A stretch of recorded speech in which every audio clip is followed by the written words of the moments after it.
Mali, République centrafricaine, Burkina Faso, Niger ou encore Algérie, eh bien, la France est toujours au banc des accusés en ce qui concerne les tentatives de déstabilisation. La dernière plainte ou encore dernière découverte était celle d'Alger le 30 novembre dernier, alors qu'un rapport circulait concernant une tentative de déstabilisation contre Alger venant directement de la France, notamment de la DGSE de celle-ci.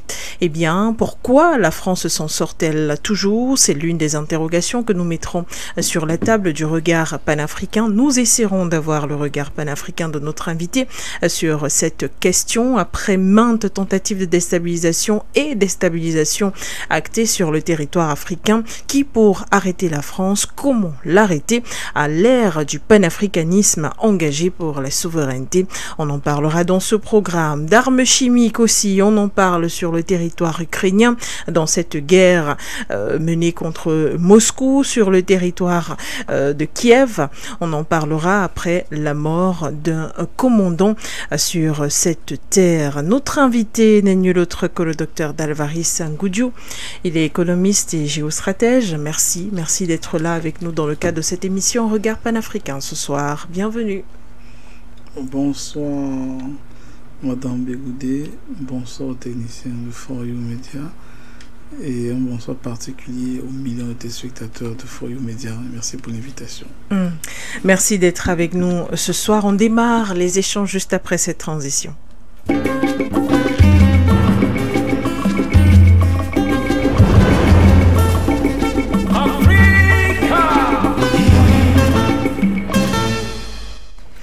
Vous êtes nombreux à nous écouter sur la FM 96.3. Vous êtes également nombreux à nous regarder sur nos différentes plateformes internet For You Media Africa et à nous recevoir sur vos petits écrans. C'est un plaisir de vous retrouver une fois de plus. Docteur Dalvaris Ngoudiou, nous parlons de l'actualité en Afrique avec les dernières tentatives de déstabilisation enregistrées sur le territoire africain, notamment en Algérie, alors qu'au même moment, des journalistes français sont arrêtés en République centrafricaine pour des faits de désinformation. On a une multitude d'actes français posés sur le continent africain qui tendent à la déstabilisation, à la destruction, mais surtout à la destruction, comme je le disais tout à l'heure, non seulement de l'opinion, mais aussi de la force des institutions africaines. Pourquoi continuer ainsi plus de 60 ans après les indépendances, mais aussi à l'aune des tractations géopolitiques qui s'observent peut-être dans le Sahel, mais aussi en Afrique centrale? Oui, Madame Bégoudé, moi je dirais plutôt que c'est une coutume de la plupart des puissances mondiales et particulièrement de la puissance colonisatrice française d'effectuer ce type d'acte dans ces différentes colonies. Mais très sincèrement, nous devons beaucoup plus nous réjouir de cela. Nous devons nous réjouir du fait qu'aujourd'hui on les découvre en fait.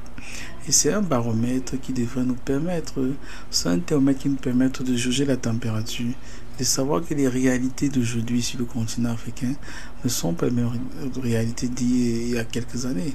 Parce qu'il faut bien comprendre que ça passe parfois inaperçu, mais l'un des plus grands centres d'écoute arrivé ou alors dirigé vers le continent africain, mais particulièrement envers les palais, c'est à partir du renseignement français, se trouve dans l'océan Indien, non loin de Madagascar. Donc c'est là qu'on écoute la plupart de nos chefs d'État. Il y a un dispositif d'écoute des Français là-bas. Or, vous remarquez de plus en plus, vous faites allusion tout à l'Algérie, vous faites allusion à la RCA. N'oublions pas qu'il y a quelques mois, il y a des agents qui ont été arrêtés au Burkina Faso. Au Burkina Faso, les agents qui étaient passés pour des informaticiens, c'est un peu le Burkina peut établir qu'en fait c'était les gars de la DGRE. Il y a des tentatives de stabilisation qui ont été ordies au Niger. Les mêmes choses au Mali. Vous savez, c'est allé tellement loin au point où l'ambassadeur de la France au Niger a sorti un ouvrage car il était lui-même déstabilisé par rapport aux missions qui avait été proposées et liées à leur présence au Niger, qui n'avait rien de diplomatique. Ça avait été tellement frappant, tellement intense, les révélations qu'il fait dans son ouvrage, au point où la France a interdit la sortie de cet ouvrage. Je vais te dire que ce que vous parlez en Algérie ou en RCA, ça se passe partout ailleurs en Afrique où la France passe et repasse.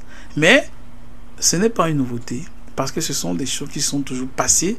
Juste que maintenant, les services africains sont un peu plus outillés. Les services africains sont un peu plus en alerte et parviennent à découvrir cela et dans certains cas à neutraliser cela. Tout récemment, on a pu neutraliser au Burkina Faso, etc., etc. Et dans le cas de l'Algérie, on a vu neutraliser parce que ces éléments étaient suivis depuis un certain temps. Je vais te dire qu'en fait, pour nous, ce n'est pas nouveau ce comportement.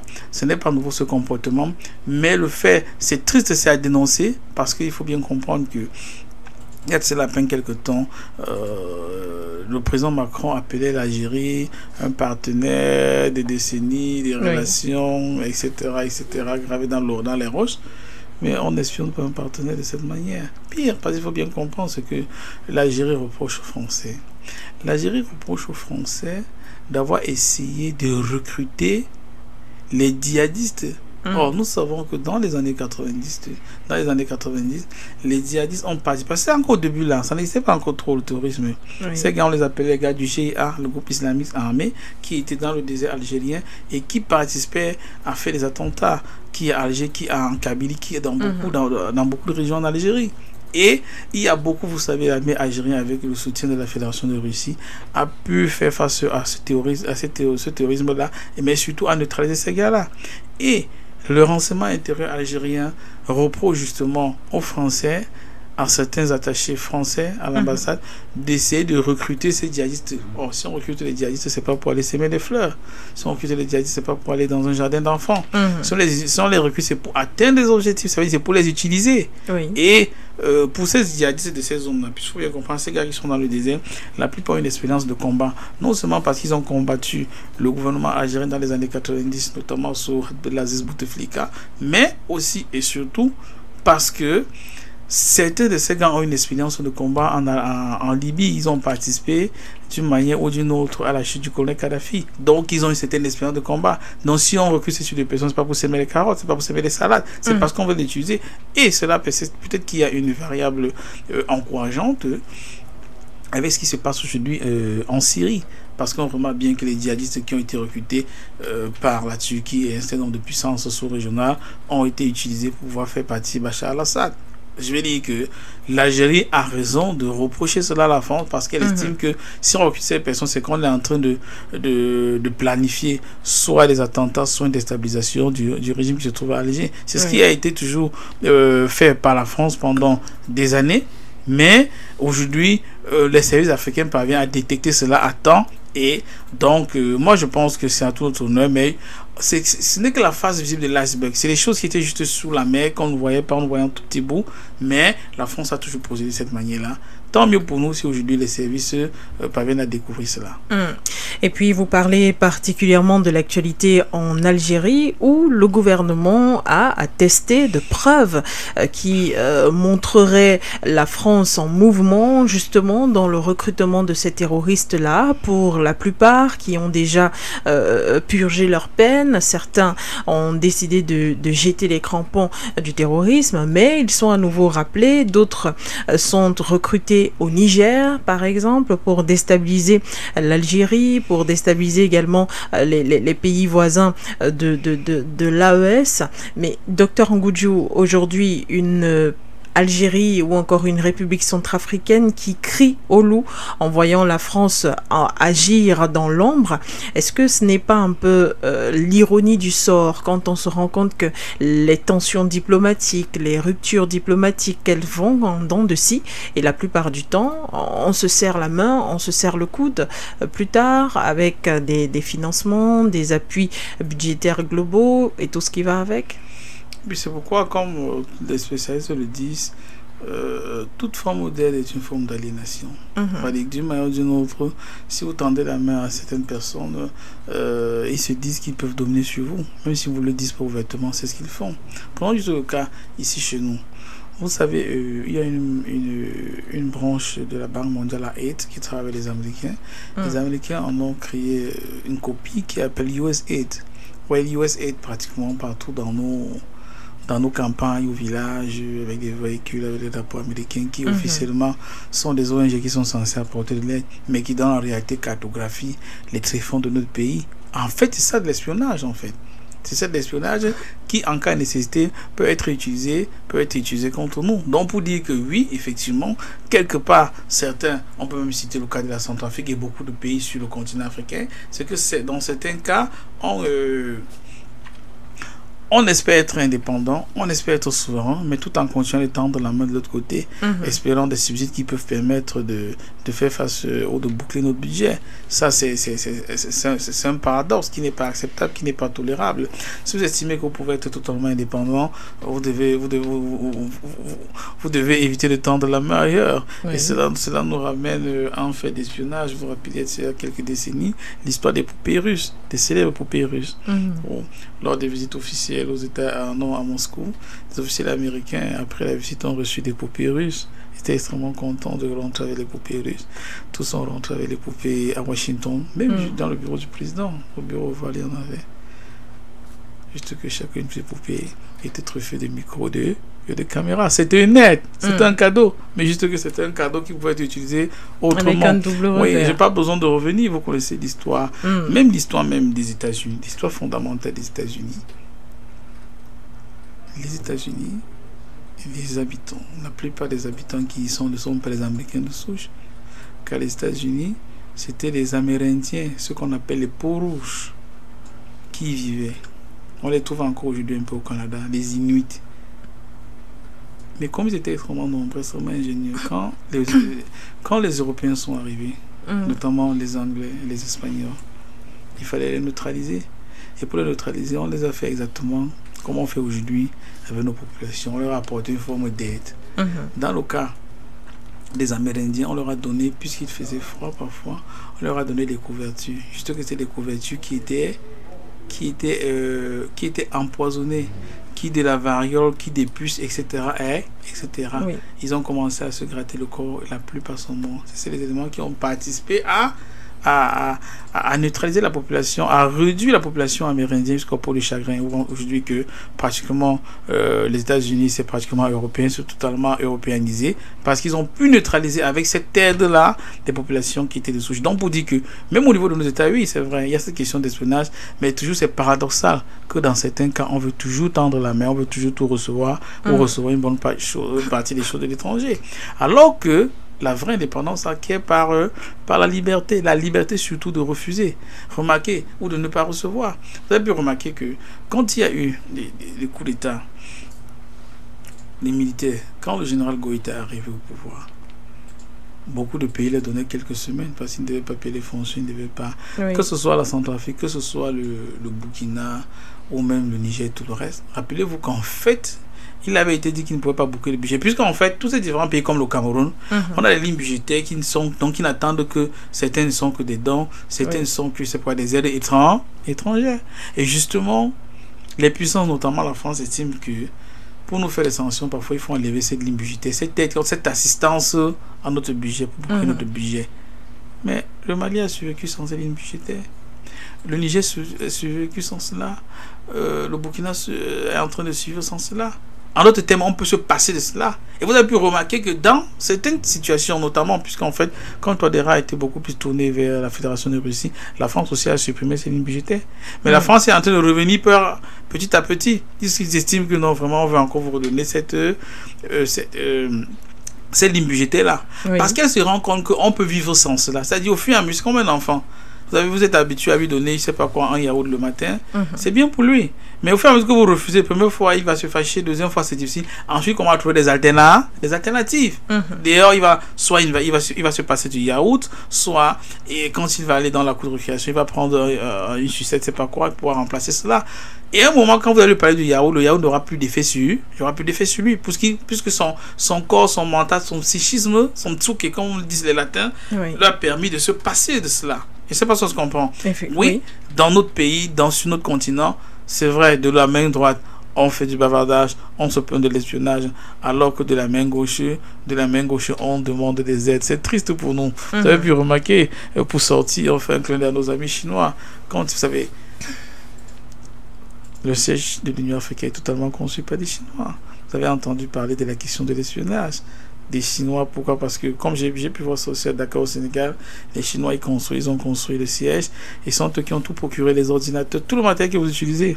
Et on se rendait compte, à Addis Abeba, que tard dans la nuit, autour de minuit, on avait comme l'impression que les machines fonctionnaient. On avait l'impression que tous les serveurs se mettaient en branle. Et jusqu'au bout, j'ai toujours soupçonné, c'est plus ou moins établi qu'en fait, en ce moment-là, que les Chinois se connectent pas à ce qu'on appelle les portes dérobées en informatique sur les serveurs. Et puis toutes les données exactes. Puisque quand vous êtes dans une salle, si vous êtes dans une salle de conférence, quand vous parlez sur votre micro, ça peut être enregistré. Toutes les discussions, ils sont en train de faire. Et ça a été un peu triste pour nous, Cameroun. Vous savez que d'ailleurs, on a inauguré l'Assemblée nationale qui a été conçue par les Chinois. Ils ont tout fait jusqu'aux ordinateurs. Et les gens soupçonnent toujours que ce soit en commission, que ce soit dans les débats, il y a des chances que ce qu'on va débattre puisse être transféré en Chine. Ça, ce sont les conséquences du fait de tendre la main. Un peu comme on disait pour l'Algérie et pour d'autres pays. Merci Dr Dalvaris Ngudju pour ces premières lectures. La question principale, Dr Ngudju, j'aimerais justement votre regard panafricain sur cet aspect particulier. Pourquoi la France s'en sort toujours ? Pourquoi on a l'impression qu'il est impossible de tenir les services de renseignement français, de tenir les agents français, de tenir les têtes pensantes françaises qui essayent justement de déstabiliser les pays africains. On a cité le Mali, le Burkina Faso, le Niger. On a cité également l'Algérie, la République centrafricaine et dans une moindre mesure le Tchad. Pourquoi pensez-vous qu'elle s'en sort toujours ? Donnez-moi 3 exemples où c'est en sorti. C'est très dangereux, vous savez. Dans le monde parallèle, c'est un échec qu'on vous identifie. D'accord. Le premier échec, c'est cela. C'est quoi remarquer? Dans la plupart des pays sérieux, on fait tout pour ne pas... Parce que quand on découvre votre couverture, mais c'est déjà l'échec. Mais vous ne pouvez plus servir. Mais que dire de la récidive alors? Non. C'est normal. Mais nous sommes en guerre. C'est ça le job en fait. C'est les gars qui sortent, même ici au chez nous, c'est comme ça. Il y a des gens qui quittent de chez eux, ils boivent le thé avec vous, ils font bisous à leurs enfants, ils partent torturer les gens dans le sous-sol. Ils rentrent le soir, fait bisous à sa femme, à son enfant. Son travail, c'est ça. Et ça, on se comprend. Pour vous dire qu'en fait, s'il ne fait pas ça, c'est qu'il n'existe pas. Quand vous venez faire votre travail de journalisme, les gars, c'est le job. Ils prennent le temps, ils vont faire toutes les formations ici au Beta, pour les troupes aéroportées, ils vont faire la section amphibie, sciatique, ils vont faire la reconnaissance ici même à côté au BBR, ils vont faire le régiment d'artillerie ici en Consamba. Ben le job c'est ça. Et ça on se comprend. Ça veut dire qu'en fait, ils vont tout, parce que sans ça on n'existe pas. De vous à moi, quand vous allez sortir tout à l'heure, vous prenez votre véhicule, vous circulez, il y a des gars qui sont devant les écrans, ils vous demandent de regarder votre véhicule circuler. Son job c'est de surveiller un écran. Sans ça il n'a pas de travail. Donc en fait, ils vont toujours récidiver. Vous pensez que l'ensemble de toutes les émissions que vous faites, c'est moi, ils ont des fiches sur nous. C'est le travail de tous les jours. Ils ont ce que je vais dire. Ils savent ce que nous pensons. Ils veulent savoir. Ngudju peut dire quoi? La dame peut poser quelle question? C'est pour quelle conclusion? Puisqu'en fait, quand vous et moi nous parlons, on participe à construire une conscience africaine. Ça permet d'anticiper sur ce que nous on va faire sur les années à venir. S'ils ne font pas l'anticipation, ils sont finis. Et c'est pourquoi et c'est entre autres des raisons pour lesquelles ils sont en débandade sur le continent africain, c'est qu'ils n'ont rien anticipé. Ils se sont dit que nous étions... Puis ils essaient de prendre les méthodes des années 60, années 50, ça ne marche plus. Ça ne marche plus. L'Africain d'aujourd'hui, c'est l'Africain qui peut faire son choix. C'est l'Africain qui peut penser spirituel sans passer par l'église. Vous savez que généralement, quand on vous dit que la France est la fille aînée de l'église, ça veut dire ce que ça veut dire? On fait simple. Dans les années 60, puisqu'il fallait accéder aux indépendances, et que la France ne voulait pas qu'on accède aux indépendances. Ce qu'il fallait faire, la France avait beaucoup confiance à l'église catholique. Dans tout le cas, les deux travaillent ensemble. Et on encourageait beaucoup de nos mamans, de nos papas, d'aller faire quoi? Ce qu'on appelle la confession. Quand vous allez vous confesser à l'église, vous dites que Enes Wandi était ici, Ounyobe était là-bas, ces hommes étaient ici parce que vous ne voulez pas. On vous oblige à le faire. Quand vous vous confessez en prêtre, vous croyez parler à un enfant, c'est pas quoi, un serviteur de Dieu. Alors que c'est un agent français qui fait directement le rapport. Et on prend les dispositions pour identifier les endroits que vous avez indiqués pour qu'on puisse les neutraliser. Et c'est pas ce qu'on comprend. Oui. Mais aujourd'hui, l'Africain est en train de penser spirituel seul. Il se dit, je peux. À votre avis, pourquoi la plupart des pays sérieux, en Asie par exemple, ont gardé la spiritualité? Que ce soit en Chine, vous savez, en Chine, c'est tout le confucianisme. Que ce soit le Japon, le principe de yin-yang, que ce soit partout là. Que ce soit en Inde, avec l'hindouisme. Oui. Ils ont la spiritualité. Il y a des chrétiens là-bas. En Chine particulièrement, moi, une fois, j'ai vu à Wenzhou, quand on nous faisait une promenade, on voit une église. Il n'y a presque pas des églises. Et j'avais demandé au monsieur qui nous promenait, pourquoi il y a l'église? En fait, ils ont fait une église. Eux, c'est que les Chinois à Wenzhou, vous savez, ils voyagent beaucoup à l'étranger. C'est les gars qui sont à Chinatown, à New York. Oui. Et comme ils sont revenus avec la mentalité occidentale qu'il fallait prier dans une église, les Chinois ont fait quoi? Ils ont construit une église pour eux. Juste que les prêtres là-bas, les évêques, ils sont nommés par qui? Par le parti communiste chiite. Donc c'est des espions. Ils disent, ok, faites votre spiritualité, juste que tout ce que vous allez confesser là, nous on va être au courant avant de vous mettre au Vatican.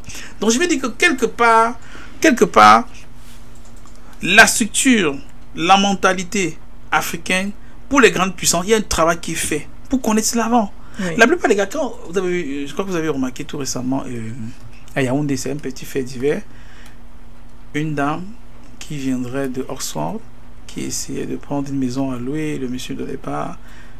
La maison appartenait apparemment à l'ambassadeur du Cameroun en France. Ce que je veux souligner, c'est que quand une dame quitte avec ses enfants et vient en Afrique, soi-disant collaborer dans une université, et quitte d'une grande université comme Oxford, à votre avis, vous pensez que c'est quoi? On étudie notre mentalité. On voit comment nous interagissons par rapport à Y chose. Ça permet d'anticiper. Oui. Pourquoi la France ne disparaisse pas? Il faut bien que le service de renseignement existe. Il faut bien cela. Il y a beaucoup. Quand vous voyez, même dans notre pays, quand vous voyez les accords qui sont signés parfois, vous avez l'impression que c'est les Camerounais qui nous dirigent. Donc parfois il y a des éléments sur lesquels on utilise pour faire pression. On vous envoie une très belle femme qui vous sait pas quoi, elle travaille déjà. Moi je ne vais pas vous dire un secret, ici là, ils sont pleins là. Juste que on vous filme et on prend ça pour faire la pression sur vous. Oui. Parfois vous signez un contrat à une multinationale française, on dit que mais est-ce que c'est un Camerounais? Quand vous voyez par exemple les accords entre les États-Unis et le Niger pour la présence américaine, vous avez l'impression que c'est un Nigérien qui a signé ce papier. Vous avez écouté les grandes lignes. Ou dans l'accord, c'est dit qu'un Américain qui a atterri à l'aéroport, même avec son passeport, même avec son permis de travail, il peut entrer sur le zone nigérienne, il fait tout. C'est dit qu'en fait, tous les chats de l'aéroport, tous les chats de la présence militaire américaine doivent être payés par l'État du Niger. Alors que les Américains espionnent pour autre chose dans le Sahel. Il est dit que si un Américain connaît un enfant du Niger, même si l'enfant meurt, on n'a aucune question à lui poser. À votre avis, quelqu'un de normal peut signer cela? Un Nigérien normal peut signer ce type de texte? Vous avez l'impression qu'il y a quelque chose qui s'est passé quelque part. Mais généralement, il y a des éléments de pression. Or, pour faire les éléments de pression, c'est le service de renseignement. Oui. Ce sont eux qui identifient que vous avez un enfant qui fréquente à Washington. Parfois, ce sont eux. Vous savez, vous, Ben Soudan, je n'ai pas besoin. Vous savez, Ben, vous savez qu'on a découvert que son enfant était dans le trafic de drogue aux États-Unis. Très curieusement, vous savez, il en était mort. C'est des éléments de pression. Il peut savoir même que votre enfant ne trafique pas, mais on prend disposition pour découvrir la drogue chez lui. Oui. Est-ce que vous acceptez de faire ceci, de faire arrêter Barbo, etc. On peut voir dans quelle mesure il fait cela de son casier judiciaire. Et tout cela, c'est les services de renseignement qui le font. Donc, vous dites qu'en fait, un pays qui n'a pas un vrai service de renseignement, c'est un pays qui est quasiment mort. Et justement, on en vient où je voulais qu'on arrive. Docteur Dalvaris Ngoudjou, les services de renseignement des pays africains, c'est vrai, ces derniers jours, ces dernières semaines, on constate justement que certains sont démasqués dans leur tentative de déstabilisation, mais les pays africains sont-ils suffisamment aguerris pour faire face aujourd'hui à ces tentatives, à ces projets, ces programmes de déstabilisation venant de l'Occident et particulièrement de la France? Bon, premièrement, il faut comprendre. Dans le cas du renseignement, à la base, c'est des militaires. Oui. Ensuite, on vous fait des formations spécialisées. Il faut comprendre que les services de renseignement font partie de l'armée. Et l'armée, la défense d'une nation est basée sur ce qu'on appelle la doctrine de chaque nation. Il y a les doctrines, chaque nation a à sa doctrine. Vous avez vu les Russes, par exemple, ils ont revu leur doctrine nucléaire. Avant, leur doctrine, c'était que ils étaient défensifs. Ça veut dire qu'il fallait qu'on les attaque avant qu'ils réagissent. Et il fallait que ce soit une puissance nucléaire qui les attaque. Ils ont revu, ils ont dit que non. Même une puissance non nucléaire, soutenue par une puissance nucléaire qui nous attaque, non répond avec les armes nucléaires, etc., etc. La doctrine de l'Allemagne, c'était encore défensif il y a quelque temps, puisqu'en principe, avec le nazisme, on les imposait un nombre de restrictions. La doctrine du Japon, c'est la même chose, c'est toujours défensif. Ce sont les nations qui étaient avec Hitler, il faut les neutraliser. La doctrine de la Chine, c'est encore défensif. C'est pourquoi la Chine dit toujours que non, son matériel militaire n'est pas de type attaque. C'est pour protéger son territoire. Pour dire qu'en fait, c'est la doctrine qui dirige tout. Pour revenir aux Africains, quelle est notre doctrine? Première chose. D'abord, certains Africains, la doctrine avant, c'était que protéger le régime. Même jusqu'à présent dans certains pays. Oui. C'est pourquoi on n'avait pas d'armée. C'est pourquoi le Gabon n'avait pas d'armée. On a une garde républicaine. La Côte d'Ivoire n'avait pas d'armée. Je ne sais pas, mais là, ils font un effort particulier. Même ici, on n'avait pas d'armée. Hein. En fait, on avait une armée qui était là pour protéger le chef de l'État. Il fallait que vous avez un service secret, mais en fait, c'était une forme de police politique. C'est-à-dire, au lieu d'espionner l'extérieur pour le bien du peuple, on espionnait plus tous les opposants. Qu'est-ce que Bégoud dit avec Goudiou? Ils ont vu qui? Ils ont mangé quoi? C'est ça, en fait. On voulait seulement s'assurer de la protection du régime, en fait. Mais graduellement, je peux dire, les menaces ont changé. Parce qu'on se rend compte que... Parce qu'en fait, quand on accède aux indépendances, entre guillemets, en 1960, pour la plupart, le leitmotiv, c'était que les opposants veulent prendre le pouvoir. Qu'est-ce qu'il faut faire pour les combattre? Tu vois quoi là? Deuxième chose, la plupart des opposants sont du Parti communiste, comme l'UPC, c'était les Rouges et tout le reste, dans beaucoup de pays, même en Algérie. Qu'est-ce qu'il faut faire? Il faut combattre le communisme. Donc vous taxez seulement le communisme. C'était ça la neutralisation. Ce qu'on ne voyait pas, que la menace peut venir de l'étranger, il peut avoir le terrorisme. Ça a changé dans les années 2000. On dit que non. On peut avoir une déstabilisation qui vient pas que des opposants. Ça peut venir des mouvements terroristes, comme on voit en Syrie et dans beaucoup de pays. Ça peut venir des mouvements rebelles. C'est là qu'on a que l'armée, les doctrines ont commencé à changer. Et maintenant, dans certains pays, ça a vraiment changé. Vous savez, dans certains pays que je ne vais pas citer le nom, dans les grands principes, les planificateurs militaires ont veillé à ce que la garde présidentielle soit apte à combattre pendant 60 jours contre toute l'armée du pays. Ça veut dire que si toute l'armée du pays se rebelle contre le président de la République, la garde présidentielle est capable de tenir pendant 60 jours. Ils peuvent défendre la capitale. C'est pourquoi on l'appelle le bouclier de la capitale.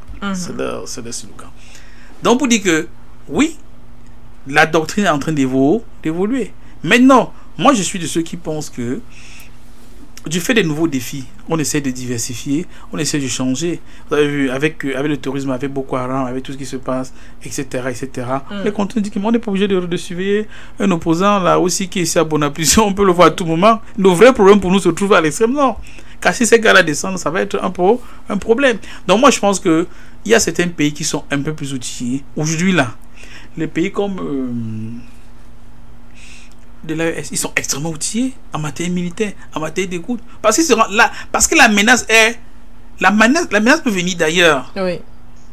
Quand les gars ont quand les gars ont tous ces radars, vous pensez quoi? Vous ne utilisez pas un radar, vous n'utilisez pas un chasseur pour tirer sur un opposant dans le pays, un chasseur bombardier, ou un javelin pour tirer. Si vous avez ce matériel, c'est pour écouter à l'extérieur. Parce que le danger, par exemple, du Mali, ça ne se trouve pas forcément à Bamako. Ça se trouve à la frontière. Ce sont les djihadistes soutenus, certains par les services de renseignement algériens, qui peuvent descendre, etc., etc. Même pour le Niger, c'est à peu près cela. Donc, ce n'est pas un opposant politique interne, civique. C'est pas lui qu'on a peur. C'est pas lui qui fait peur. Et cela fait évoluer les choses. Ce qui fait que oui, on anticipe sur l'extérieur. Je pense qu'il y a de plus en plus de pays qui sont outillés, mais il y a certains pays qui sont réceptifs. Il faut comprendre que dans la doctrine qui sous-entendait qu'il faille avoir une garde républicaine pour protéger le régime, il y avait aussi le fait que c'est pourquoi Oufouane n'avait pas d'armée comme Bongo. C'est pas, ils disaient que si on équipe une armée trop puissante, ils vont faire le coup d'état contre moi. Mieux vaut que je laisse, vraiment, ils sont là comme des fantassins, ils vont continuer à défiler là avec des vélos, mais j'ai ma garde qui peut me protéger. Maintenant, les doctrines ont évolué. Donc, pour répondre directement à votre question, je vais dire, il y a des pays qui sont mieux outillés que d'autres. Il y a des pays qui ont beaucoup d'expérience que d'autres, mais il y en a beaucoup qui sont encore, comme on connaît. Vous voulez citer certains qui sont encore je ne sais pas. Est-ce que vous avez envie de mentionner certains pays? Non, je ne vois vraiment pas. Beaucoup ont fait beaucoup d'efforts, je ne vais pas citer le Bénin. Pourquoi quand je prends un pays comme le Cameroun, vous avez ici au Cameroun, c'était terrible. C'était terrible quand on a audité, les planificateurs se sont dit, vraiment s'il fallait tenir, c'est ça l'anticipation. S'il fallait tenir au Cameroun, il fallait créer notre armée. C'est pourquoi le président Biya a créé notre armée. C'est pourquoi le président Biya a créé le BIR. C'est pas ça. Ils estimaient que, mais avec ces gars-ci là, les grands danseurs de Ndombolo aussi, les grands danseurs de Benzigui, on ne peut pas compter. Il faut une armée professionnelle. C'est pourquoi c'est des règles du jeu. C'est pourquoi vous avez vu, quand vous allez au BIR, on vous dit, ok, première chose, vous ne devez pas être fiancé. Vous devez vous engager à ne pas vous marier dans les 2-3 prochaines années. Parce qu'on veut que vous soyez un soldat. Il n'y a rien qui veut vous dire. Vous allez vous concentrer là. Parce qu'on n'est pas une armée de danseurs. On est une armée de soldats professionnels. C'est pourquoi quand on a pu expérimenter avec le BIR, on a commencé à élargir à d'autres corps d'armée pour avoir une armée totalement professionnelle. Parce qu'on avait audité, on s'est rendu compte que vraiment, on risquerait de passer totalement à côté. Et c'est pour cela qu'on a pris l'expérience des gars qui étaient très calés. On a fait appel à l'armée israélienne, qui a une expérience extrêmement calée. Puisque là, ils faisaient déjà un travail formidable. Vous savez, le Cameroun, dans le Congo, a un peu adopté ça ces derniers temps. Puisque c'est les gars israéliens qui formaient les gars de la garde présidentielle. Et, tenant compte des relations chaleureuses que nous avons avec le peuple d'Israël, et nous avons pu avoir l'autorisation. Le Cameroun, c'est ça. C'est la seule armée, la GP, qui porte la même tenue que l'armée israélienne, que Tzahal. C'est pourquoi ils ont là tous les Rangers Bordeaux, ainsi que le camouflet vert olive, comme les gars de Tzahal. Donc, en fait, pour dire qu'il y avait une collaboration si étroite qu'à un moment, il y a une relation de confiance, on va dire, ok, gars, comme on fait ça pour la GPS, on crée un détachement, puisqu'il y avait les coupeurs de route au nord qui faisaient beaucoup de saccage là, ben, ils ont fait beaucoup de succès. On s'est dit, s'ils ont du succès au nord, est-ce qu'on peut élargir cela à d'autres corps? C'est pourquoi, après, le BIR devient un peu comme un corps d'armée. C'est pourquoi il y a le BIR, Air BIR, Terre BIR, mais etc. etc. Merci, docteur Delvaris Ngudjou. Dans cette lutte contre la déstabilisation qui pourrait venir de l'extérieur, de l'Occident, à savoir de la France, quel peut être le rôle des dirigeants africains? Le rôle, premièrement, en tant que dirigeant, la première responsabilité, c'est de protéger son peuple et de protéger les intérêts vitaux de son peuple. Or, on veut prendre le cas de la France. La France agit toujours en collaboration avec d'autres puissances. Puisqu'en fait, la France elle-même, en elle-même, n'est pas une puissance. Elle n'est que mandataire. En réalité, elle agit sur les intérêts des États-Unis. Donc, pour dire quoi? Pour dire que, même pour tout ce que la France fait chez nous, là, elle collabore avec les Américains. Vous avez pu remarquer que la France, pour déployer ses troupes, puisqu'ils n'ont pas les gros avions, ils n'ont pas les Antonov, ils étaient contraints de demander aux Américains de les aider avec des avions gros porteurs. Mais quand ils quittaient les Américains, on dit que non, notre truc est occupé ailleurs. Qu'est-ce qu'ils ont fait? Ils étaient contents de faire passer. Pourquoi il y a eu beaucoup de bagarres? Vous avez vu, ils voulaient passer leurs hommes au Burkina Faso. Les villages ne voulaient pas que ces troupes passent là-bas. Il a fallu, l'ancien président à l'époque a demandé qu'on tire sur des populations qui sont mortes. Vous savez, il y a des gars ici, oui, ils devaient aussi faire une bonne partie passer par le port de Douala. Parce qu'ils n'ont pas d'avions gros porteurs comme les Russes avec les Antonov ou comme les Américains, les Hercules. Donc, pour réaliser certaines missions, la France est contrainte de collaborer. En d'autres termes, ils essaient de se mettre ensemble. Sinon, vous voyez, ce n'est pas une coïncidence. Quand ils étaient au Niger, les Allemands étaient, les Italiens étaient, les Américains étaient. Ce n'est pas une coïncidence. Quand ils étaient au Mali, les Allemands étaient, les Italiens étaient, les Espagnols, tous ces gars étaient là-bas, les Suédois étaient là. C'est parce qu'ils collaborent entre eux. Donc, pour répondre directement à votre question, si nous, en tant qu'Africains, si nos dirigeants veulent pouvoir faire face à la situation, c'est incontournable de collaborer. Nos services de renseignement doivent pouvoir travailler ensemble. S'il y a un élément armé, s'il y a un élément sur qui on veut les informations, qui est en train de violer la frontière de X, Y pays, il faudrait qu'on puisse avoir une base de données où tout le monde a accès là-bas pour pouvoir faire ça à la situation. Vous savez par exemple que, il y a cela quelques années, des hommes armés, certains qui venaient du Soudan, certains qui étaient au Tchad, ont ordonné un coup d'État pour attaquer la Guinée équatoriale. Mais qui étaient rentrés, ce sont les gars de la DST renseignement, DST camerounais, renseignement généraux camerounais qui ont arrêté certains et qui ont pu faire avorter le coup d'État contre le président ou bien. Donc pour dire qu'en fait, quand il y a une collaboration, s'il y a une collaboration avec très moins de moyens, on peut atteindre des objectifs. Donc pour dire que, pour ma part, nos dirigeants gagneraient beaucoup plus à inciter et à encourager la collaboration en ce qui concerne les services. Je n'ai pas besoin de revenir sur le Cameroun, par exemple. Là. Vous savez, par exemple, que au Cameroun, il y a un mouvement séparatiste qui s'est levé. Ils faisaient des réunions régulièrement au Nigeria. Et moi, il m'est arrivé à Abuja. Eux, ils faisaient la réunion là. Ce n'est pas loin du renseignement militaire nigérien, au secrétariat. Le palais n'est pas très loin de là. Ils avaient une très grande réunion. Tous ces gars étaient là, ils s'est rassemblés. Ils savent pas ce qui s'est passé. Tous les tirs qui sont arrivés à Yaoundé. Qu'est-ce qui s'est passé? C'est qu'il y a une grande collaboration entre la DGE camerounaise qui travaille avec le renseignement militaire nigérien. Les gars ont fait la réunion, sauf ils sont attrapés, pas vite dans l'hélicoptère. Le lendemain, ils se lèvent d'abord dans les sous-sols au 7, ensuite ils se réveillent à la prison principale de Yaoundé. Certains ils sont encore aujourd'hui. Juste pour dire qu'en fait, si les Camerounais ont pu intervenir avec ce succès, c'est parce qu'il y a une collaboration entre les services de renseignement camerounais et les services de renseignement nigériens. Ça aurait été extrêmement difficile, voire impossible d'aller, parce que là-bas vraiment l'hôtel où ils étaient là, c'est au cœur du pouvoir. C'est comme si quelqu'un partait attaquer, je sais pas quoi, je vais même pas dire Hilton, je vais dire un hôtel qui est collé, qui n'est pas très loin, c'est pas 100 mètres de la présidence, et du secrétariat du président là-bas. Donc il faut une grande collaboration et que tous ces éléments soient captés et de rentrer avec eux, les interroger.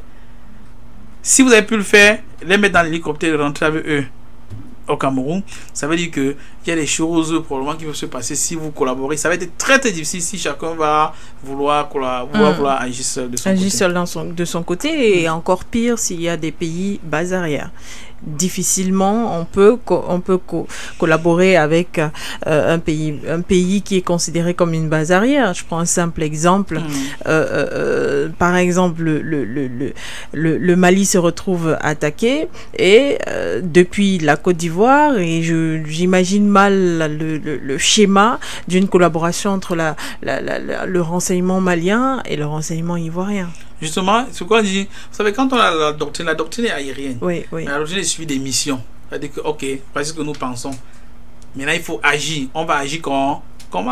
Maintenant, si on a une doctrine et que dans les missions, il faille prendre des mesures, ce sont des mesures de traîtrise. Là, on a pu voir, la Côte d'Ivoire même a été victime sous Laurent Gbagbo, où le Burkina jouait le rôle de base arrière, et on a vu ce à quoi ça a mené. Donc vous avez totalement raison de dire que ce n'est pas sage. Et même aujourd'hui, vous êtes en train de parler du cas du Mali. Nous sommes de ceux qui décrions le rôle trop de l'Algérie dans la crise au nord du Mali, qu'on a pu remarquer qu'il y avait des comportements qui étaient peu orthodoxes. Oui, justement, il ne peut pas avoir une collaboration franche si il y a une nation qui joue le rôle de base arrière pour déstabiliser son voisin.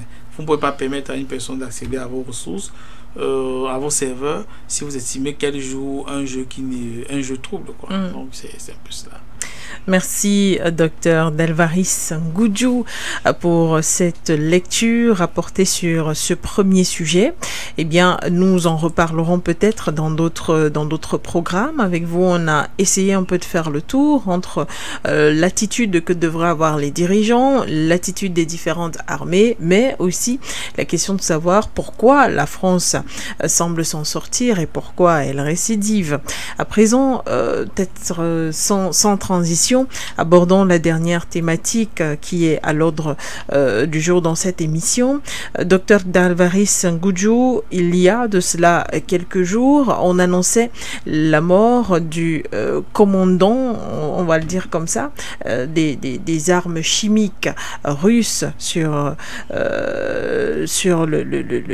son territoire, et il était accusé d'avoir utilisé les armes chimiques en Ukraine pour tuer sur cette terre. Aujourd'hui, Kiev revendique cet assassinat de M. Kirillov et estime avoir planté un couteau droit dans le cœur à Moscou.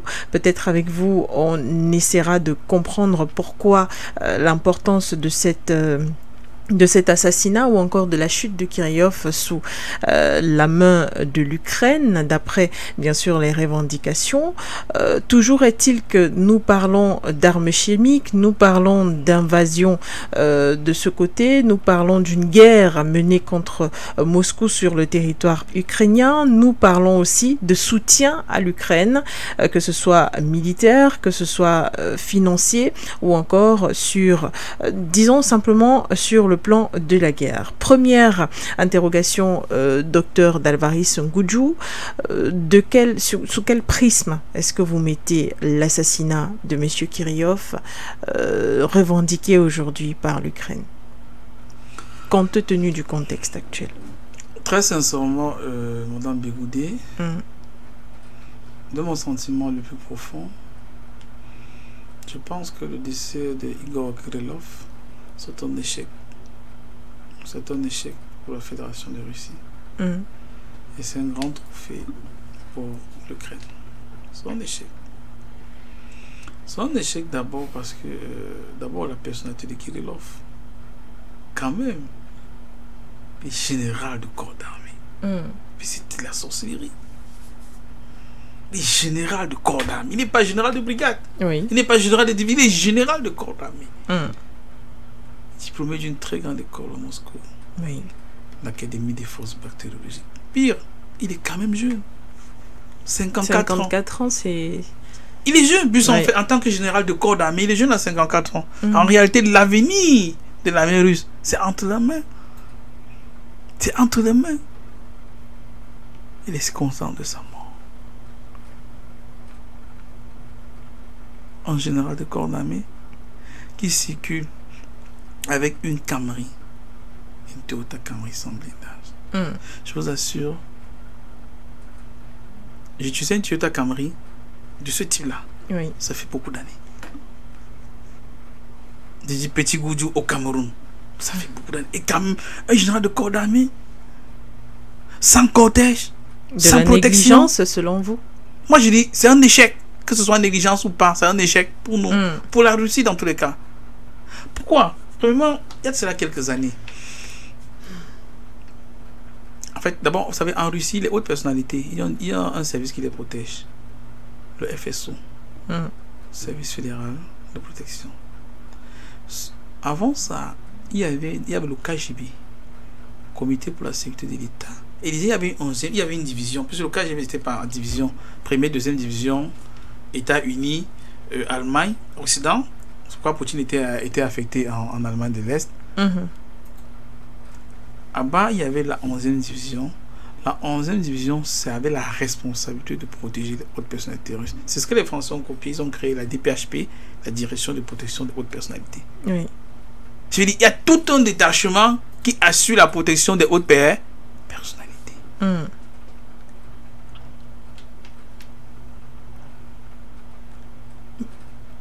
À quel niveau on voit la protection d'une haute personnalité qui est générale de corps d'armée, sans garde du corps, même pas un aide de camp, avec son assistant, comme sa ménagère en fait. Oui. Le véhicule n'est pas blindé. Non, c'était comme un braquage. Hein. Où tu comme un braquage. Il n'y a personne là. Quand est-ce qu'on vient me voir? Parce qu'il faut comprendre, maintenant on rentre dans le modus operandi. Oui. Puisqu'ils ont arrêté l'Ouzbek qui dit qu'il a été approché. Il y a de cela quelques mois par le SBU, le renseignement ukrainien, qui lui aurait proposé une somme de $100 000 et ensuite une vie dans un pays occidental avec un passeport là. Lui, il a loué un scooter. Quand il a reçu le dispositif explosif, il a mis sur le scooter. Il allait garer le scooter en bas de l'immeuble où vit le général. C'est curieux. Même ici au Cameroun, ça se passe. Mais en bas de votre... Puis en fait, comment un général peut ne pas avoir... Où sont les hommes en faction? Il faut un homme en... C'est le minimum. Je dis c'est le minimum. Donc il n'y a même pas un seul homme en faction devant l'immeuble où il réside. Je sais pas. Quand je dis un seul, je ne peux pas dire les hommes en faction. Ça c'est dingue. Supposons qu'il n'y ait pas les hommes en faction. Bon, il y a les caméras, non? Un objet, comment c'est un objet suspect. Puis ce n'est pas un parking. Ce n'est pas un parking. Oui. L'objet devient suspect.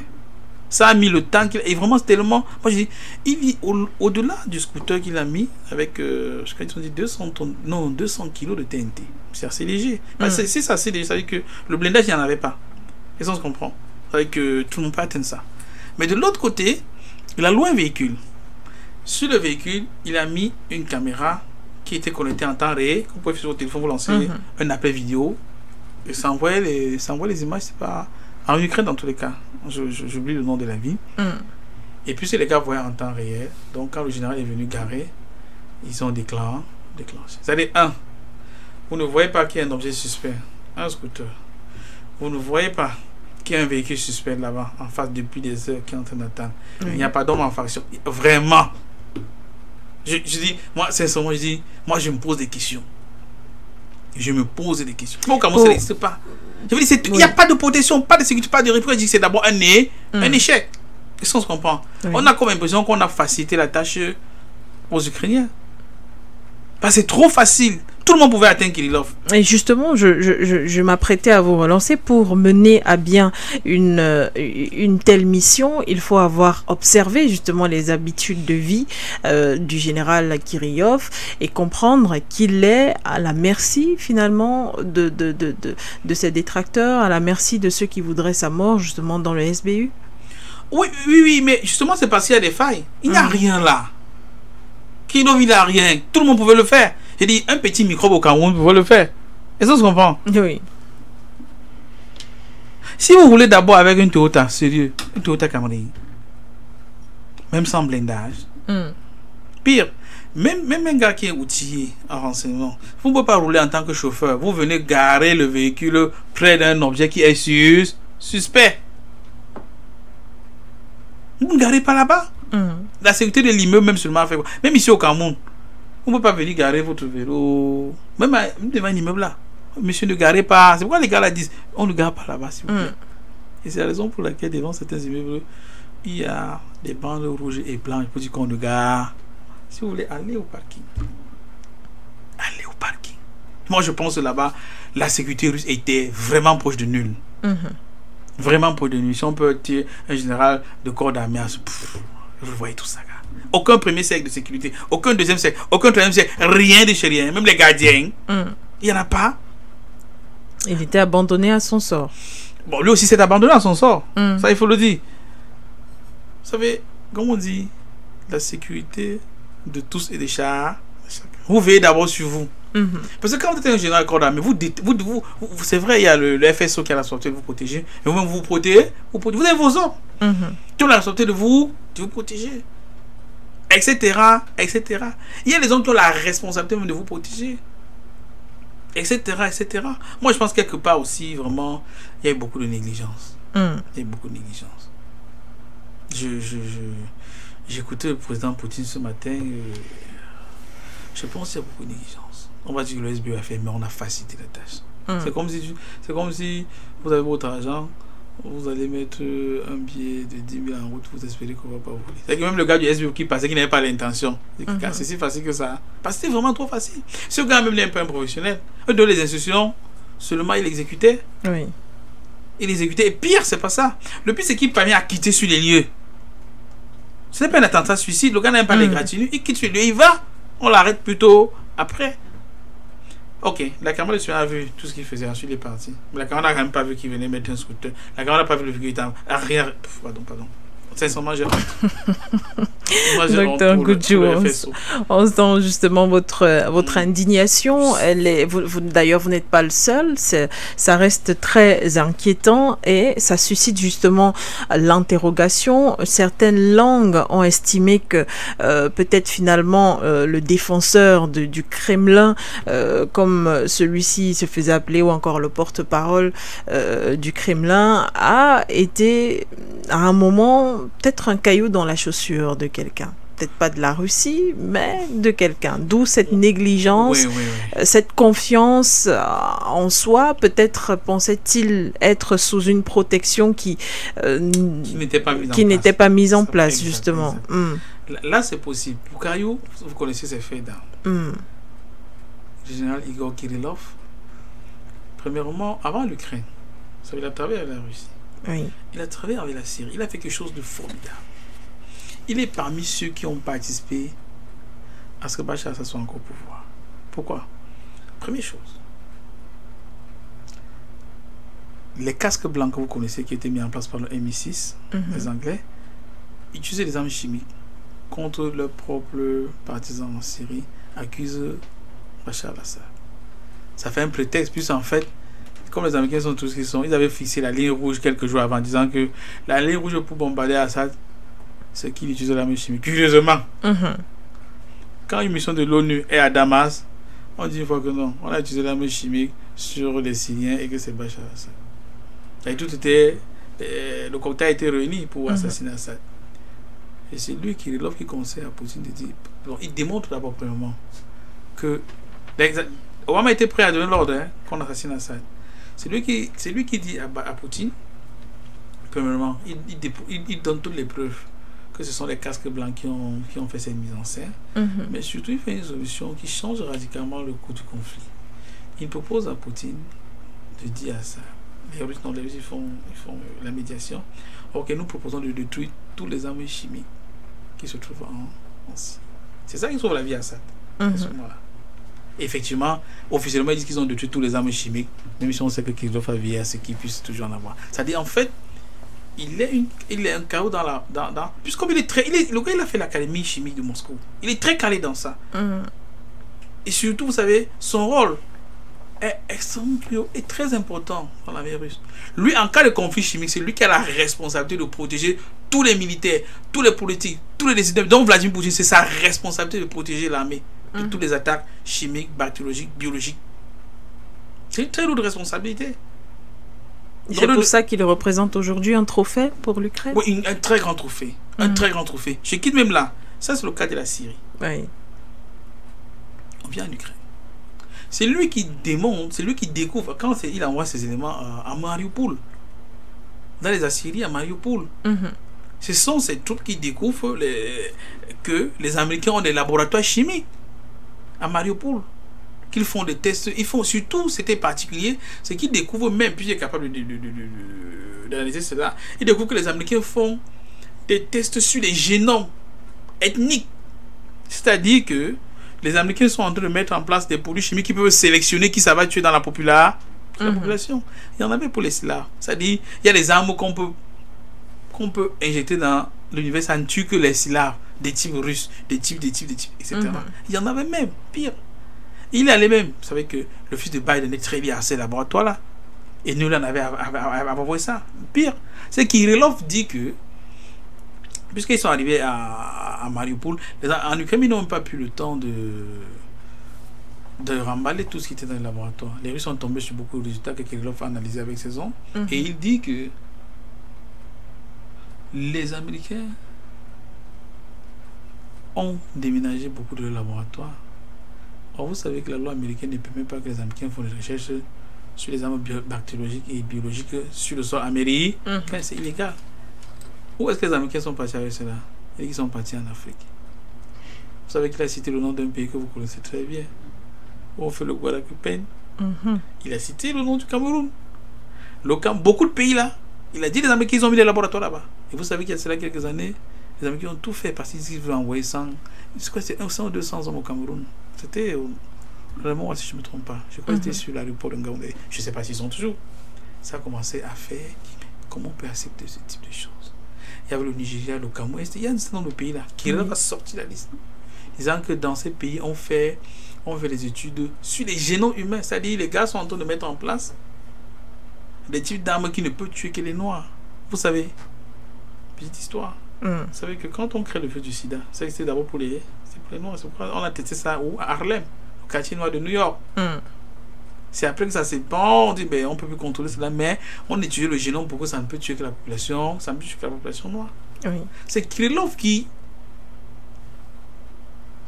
dit aux yeux du monde que le virus Ebola qui fait des ravages sur le continent africain, c'est un virus qui a été mis en place par les Américains, notamment en Ukraine, dont ils ont répandu ça seulement en RD Congo et en Afrique de l'Ouest, notamment entre la Sierra Leone et tous ces pays-là.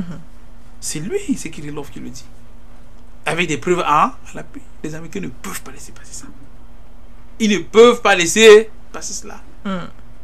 Premièrement, d'abord l'armée américaine, mais aussi, surtout, les Big Pharma. Parce que ça donne de l'argent. C'est des virus que vous créez, c'est des maladies que vous créez, vous essayez de trouver la solution. Il est de ceux même qui disaient même que même la Covid avait une variante militaire. Ouais, quand vous dites ce type de choses, vous aliénez beaucoup d'ennemis qui gagneraient beaucoup à ce que vous ne soyez plus vivants. Ils vont donc pour dire que oui, au-delà de la Syrie, au-delà de l'Ukraine, au-delà du continent africain, oui, Kirillov était une pierre dans la chaussure de beaucoup de personnes. Merci, docteur Delvaris Ngudjou. Avec les quelques minutes qu'il nous reste, on essaiera de comprendre avec vous, car cela reste quand même important. C'est une guerre qui est menée entre l'Ukraine et la Russie aujourd'hui. L'assassinat du général Kirillov, quel impact sur la politique défensive ou encore offensive de la Russie sur le territoire ukrainien? Je crains beaucoup. Vous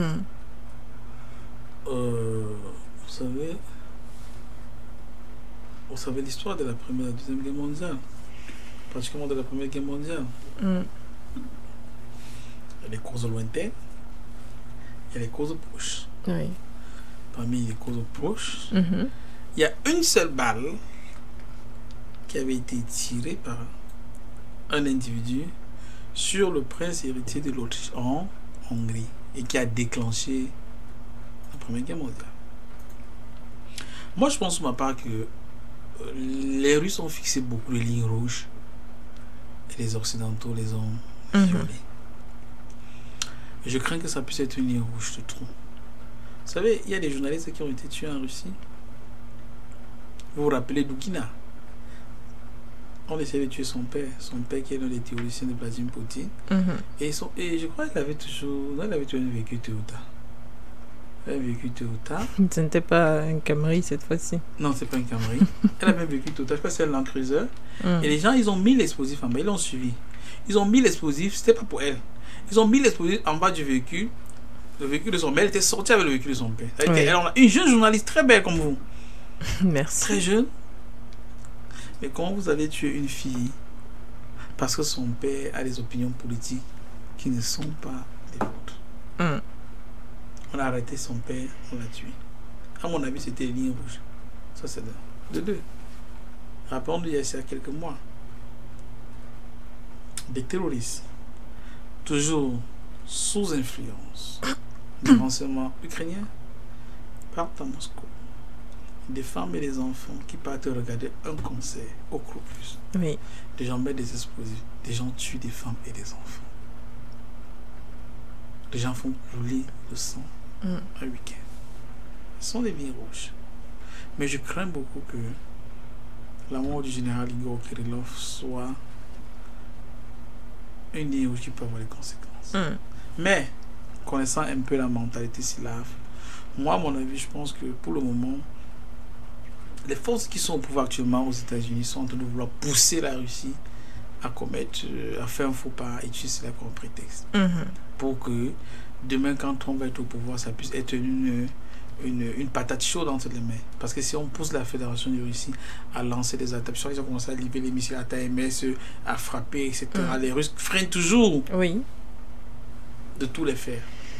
Parce que, à mon avis, s'il y a une réponse sérieuse, ça risquerait de pousser les États-Unis actuellement à rentrer dans la guerre de manière plus brute.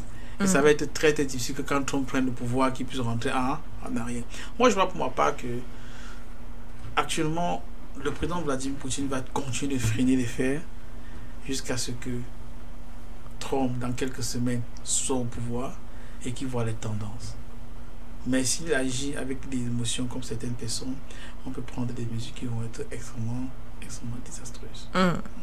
Merci, docteur Delvaris Ngudjou. Alors, la mort de Kirillov ne saurait être une faiblesse finalement pour la Russie sur le terrain, mais plutôt un élan qui permettrait de franchir peut-être certaines lignes qui jusqu'ici sont encore évitées par le président Vladimir Poutine.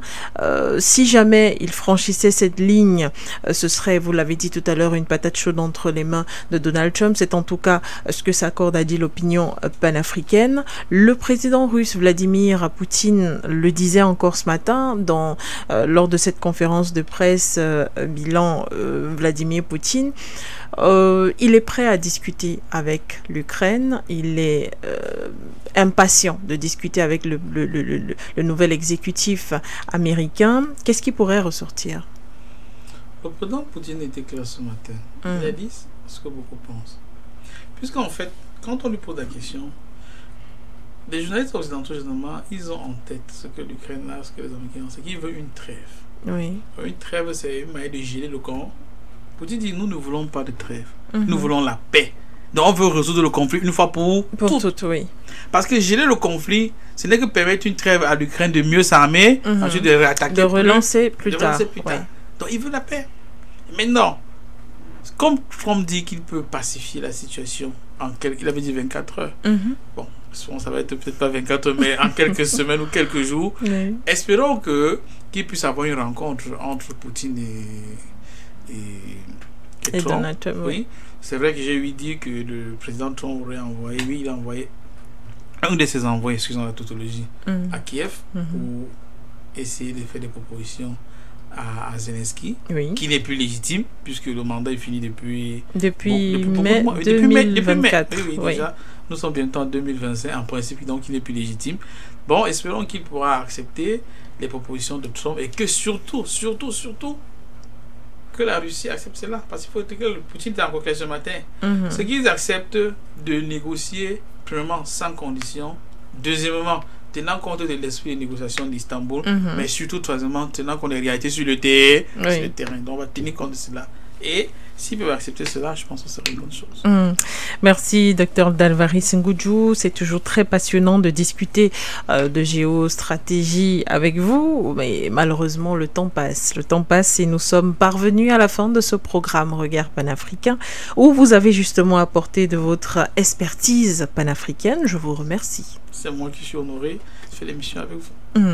Merci de nous avoir écoutés à tous. On espère vous retrouver la semaine prochaine. Peut-être ce sera un tome 2 de ce programme en fonction de l'actualité. On dit merci à ceux qui nous ont écoutés sur la radio, à ceux qui nous ont regardés sur nos plateformes internet For You Media Africa, sans oublier qui était à la mise en onde et derrière les caméras de ce programme. On se retrouve très bientôt sur For You Radio, For You Media Africa. L'information et les programmes se poursuivent. Au revoir. Bako.